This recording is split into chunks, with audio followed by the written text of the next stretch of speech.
Hey guys, this is Taylor KI7SHU, and today we're going to be installing Winlink Express on Windows 10. This would also apply to Windows 11. Go ahead and head over and open up your web browser and head to winlink.org.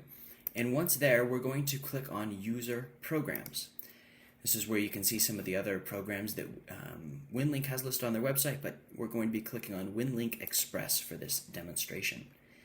Once it loads, go ahead and scroll down to the bottom where you're going to click on Download Winlink Express. Now I've already got that downloaded, so I'm going to close this and open up my Downloads folder, and you can see Winlink Express right there. Go ahead and right click and click on Extract All. This is going to take the contents and extract it so that we can have the install program right there. Go ahead and double click on that. And it may say that Windows protected your PC. Go ahead and click on More Info and Run Anyway. It just means that they didn't pay Windows extra money. Go ahead, we're just going to click through the installation setup process here. We do want to create a desktop shortcut, and then Winlink will go ahead and install. Very easy installation process, and then once we do that, let's click on Launch Winlink Express. While that loads here, it should take just a moment. So it's going to open up here, going to tell me that we have an update available. In this case, I'm going to say remind me later. Now, because I've had Winlink installed before, it already has me signed in. However, if you have not signed in before, you're going to click on Settings and then Winlink Express Setup. Once we open that up,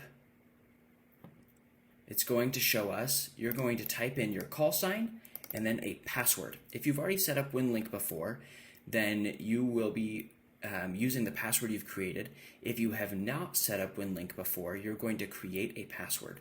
The password must be 6 to 12 characters. I recommend having 12 characters. And then other than that, you need to put in a password recovery email. You need to enter in your grid square, and then you can click on Update. You do not have to put in any of the contact information. When you click on Update, if you've left out any of the contact information, it will ask you whether or not you want to put it in there. You can select yes or no. Select no if you do not want to put in contact information. That being said, once you've done that, you can click on Update, and that will save your Winlink settings. Let's make this a little bigger. So now that we have Winlink set up, the first thing we should do is connect to the CMS. The CMS is the main Winlink servers that manage all the email.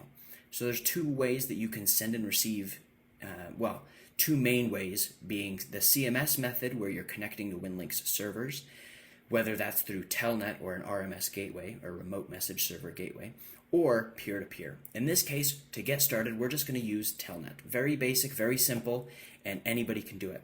So go ahead and click up here. We're going to select Telnet Winlink, which was already selected, and you're going to select Open Session and then Start. If this is your first time connecting to Winlink, it might take a minute because it's going to be creating your account, making sure that everything is set up with your password. Otherwise, it'll say connecting to the CMS, connected. Pretty much you can ignore most things that happen in there. And in this case, it connected. I do not have any new messages.